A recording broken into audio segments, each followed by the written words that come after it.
Actuellement, l'heure est grave, l'heure est vraiment grave. Un terreau a été invité sur le panel de la RDR. Regardons la vidéo, mettez vos avis dans les commentaires et n'oubliez surtout pas de vous abonner. Alerte, alerte, une vidéo qui circule actuellement d'un panel de personnes attardées à avoir invité un terreau pour s'expliquer. On partage la vidéo, on s'abonne et n'hésitez pas à mettre des cœurs, c'est très important. Famille, je tiens à vous dire quelque chose. Quand vous voulez mentionner le nom des Ivoiriens, mettez les partis politiques devant. Un panel de RDR n'a rien à voir avec les Ivoiriens. Moi, l'unique là, je ne peux pas recevoir un terreau sur mon panel. Ce n'est pas possible.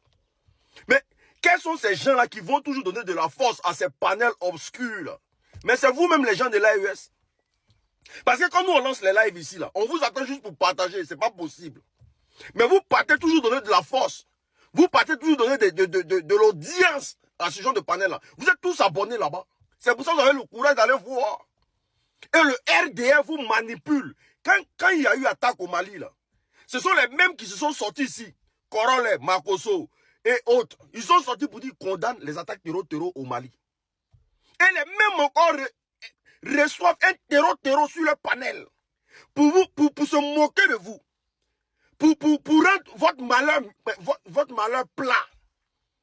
Pour ne pas avoir de considération pour ce qui se passe au Mali. Donc ils appellent un terreau pour qu'il donne son avis. C'est une manière de vous rabaisser. Et quand tu ne te sens pas à l'aise quelque part, désabonne. Je vous dis ce combat-là. Tant que quelqu'un n'est pas tombé dedans, on ne va pas se respecter. Comment un panel, le RDR est un parti sectaire, est un parti liberticide. Et tous ces militants réfléchissent pareil. C'est pour ça qu'ils ont reçu le terreau sur le panel.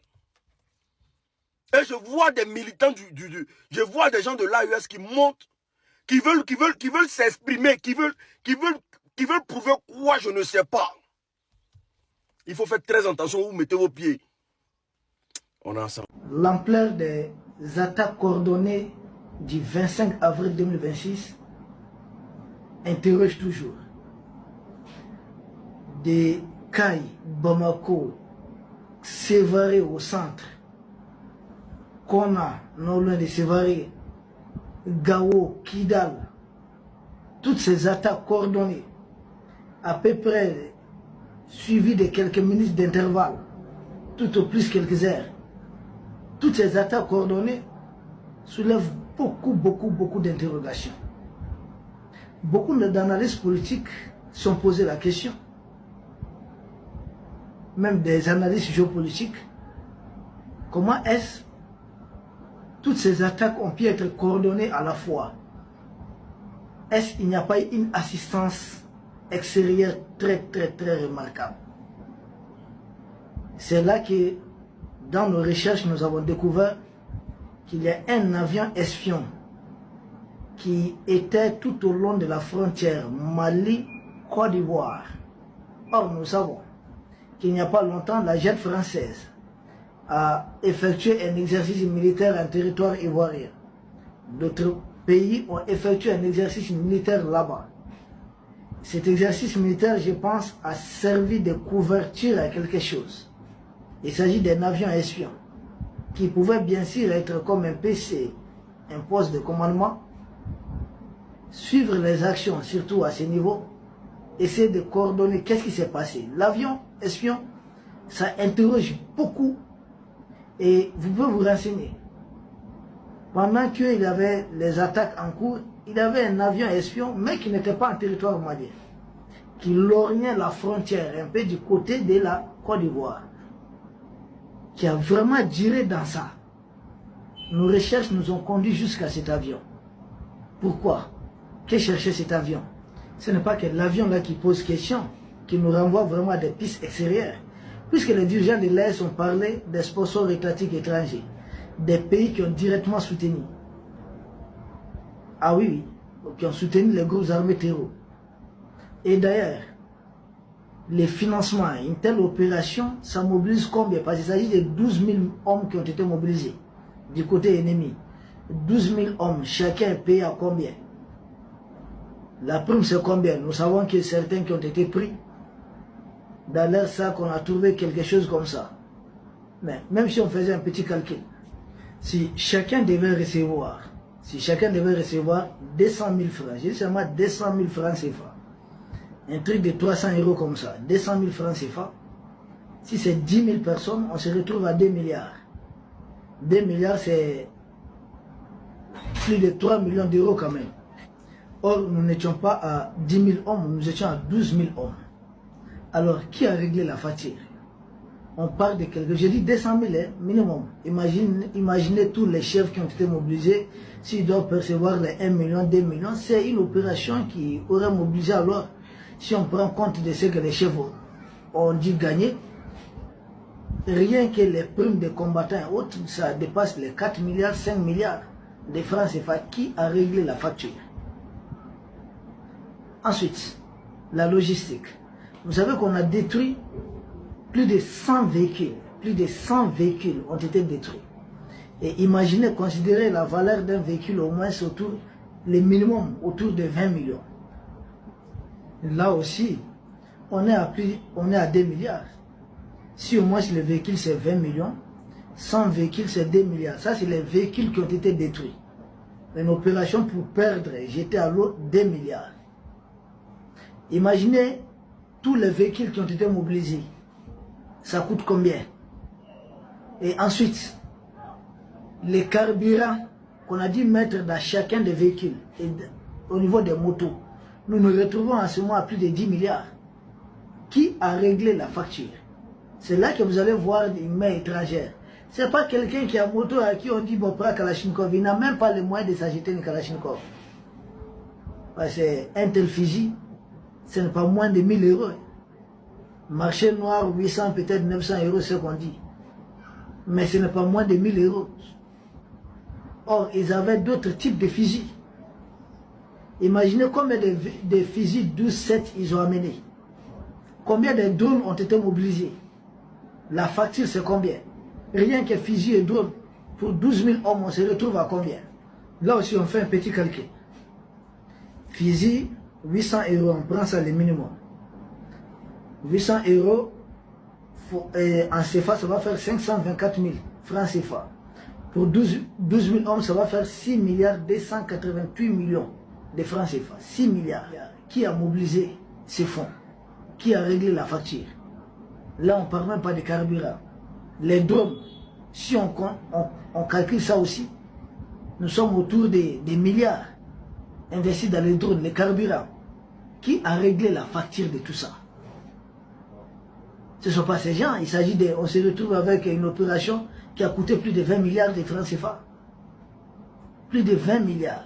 Une telle opération pour que l'opération soit un échec. Certes, il y a eu des martyrs parmi nous, d'accord. Mais leur objectif, c'était de renverser totalement le pouvoir.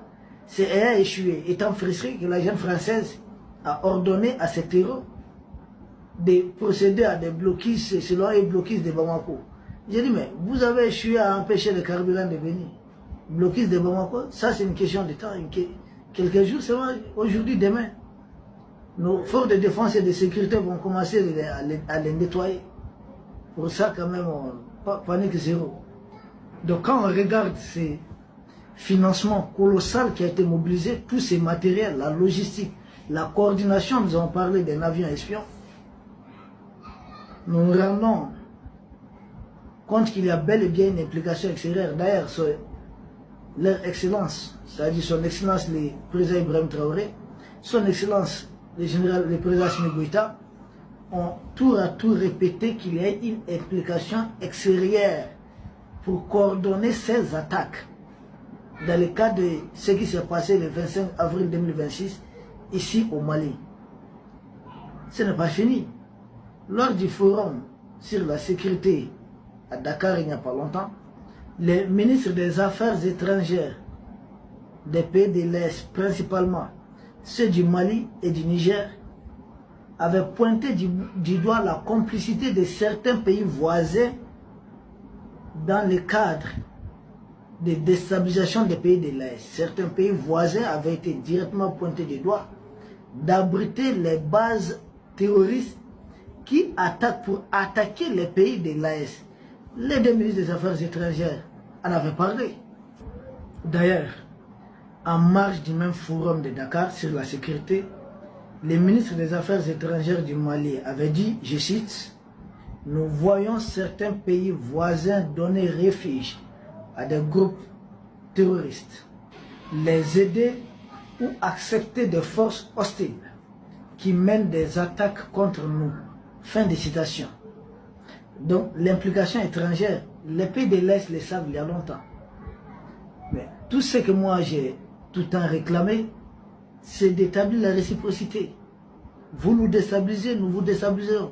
Mais nous n'allons pas passer notre temps à communiquer là-dessus, à en parler. Tout ce que nous pouvons faire aujourd'hui, c'est de proposer, c'est de parler. Nous ne sommes pas au niveau de certains, à un certain niveau pour le moment. Nous, notre contribution, c'est au niveau de la guerre médiatique. Contrecarrer les narratifs ennemis. Donner la vraie version des faits.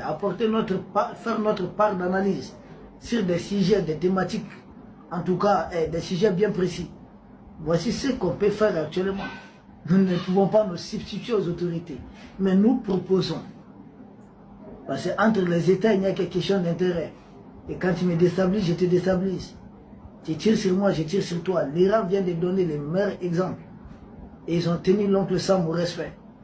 Et d'ailleurs, n'importe quel expert, toujours parlant d'implication étrangère, vous direz que la présence des troupes françaises en territoire ivoirien aujourd'hui, c'est uniquement pour déstabiliser le Mali, le Burkina, voire le Niger à travers le Bénin. Sinon, que font les militaires français ici en Afrique de l'Ouest? C'est la même chose, la présence de l'oncle Sam au niveau du Moyen-Orient. Ce n'est pas pour mettre de l'ordre, c'est pour mettre des désordres. Opposer les uns aux autres. Sinon, que vient-il faire ici? La Côte d'Ivoire n'est pas endeuillée par le terrorisme. Ils sont là-bas, surtout sous couvert de plusieurs formations et autres. C'est la même chose. Mes chers compatriotes, je m'adresse à vous en ce moment d'extrême gravité que traverse notre pays suite à des attaques terroristes survenues le 25 avril 2026.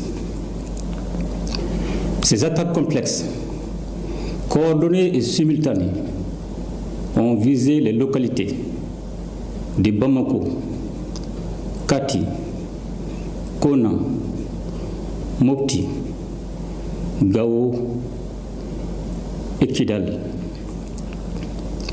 Grâce à la promptitude et au professionnalisme des forces armées et de sécurité, un violent coup d'arrêt a été donné aux assaillants, dont l'objectif était d'installer un climat de violence généralisée dans les localités concernées. Grâce au sang-froid des hommes engagés et au maintien de la cohérence de la chaîne de commandement, le plan funeste de l'ennemi a été déjoué avec la neutralisation d'un nombre important d'assaillants. À l'heure où je vous parle, le dispositif est renforcé, la situation est maîtrisée et les opérations de ratissage, de recherche, d'exploitation du renseignement et de sécurisation se poursuivent. Maliennes, Maliens, en ces instants de douleur collective, à sa famille, à ses proches, à ses collaborateurs et à l'ensemble des forces armées et de sécurité, j'adresse la compassion et la solidarité de la nation. Son engagement restera gravé dans la mémoire collective et son sacrifice nous oblige. Qu'Allah lui accorde sa grâce infinie. Mes chers compatriotes, ces attaques ne sont pas des faits isolés Elles s'inscrivent dans un vaste plan de déstabilisation conçu et exécuté par les groupes armés terroristes et les sponsors internes et externes qui leur fournissent du renseignement et des moyens logistiques. C'est le lieu de raffirmer la ferme volonté du Mali de maintenir le cap de sa refondation. Notre peuple a fait un choix, celui de la souveraineté et de la dignité qui symbolise la prise en main de son destin. Ce choix est l'expression d'une volonté nationale affirmée et assumée. Il a un prix et nous en sommes conscients. Bien que dur par sa nature, ce choix est le seul chemin qui vaille si nous voulons offrir à nos enfants un avenir libre, juste et prospère. Maliennes, Maliens, les épreuves que nous traversons en ces temps difficiles ne sont en réalité que des embûches sur la voie noble qui mène à la prospérité. Nous devons garder à l'esprit que c'est dans l'épreuve qu'une nation doit conforter sa cohésion et son unité. Un sursaut national est aujourd'hui indispensable et nous devons tous, comme un seul homme, nous ériger contre la division et la fracture sociale. Mes chers compatriotes, c'est plus que jamais le moment de faire confiance à vos forces armées et de sécurité engagées dans une lutte complexe contre le terrorisme. Les opérations se poursuivront jusqu'à la neutralisation complète des groupes impliqués et le rétablissement durable de la sécurité sur l'ensemble du territoire national. Je demande également à chaque citoyen, dans chaque quartier, dans chaque fraction et dans chaque village, de faire preuve de vigilance et de responsabilité, appuyer nos services en transmettant par les canaux officiels toute information utile au renseignement et à la prévention. C'est pourquoi je vous exhorte aussi à ne pas céder aux rumeurs, aux messages d'affolement ni aux manipulations.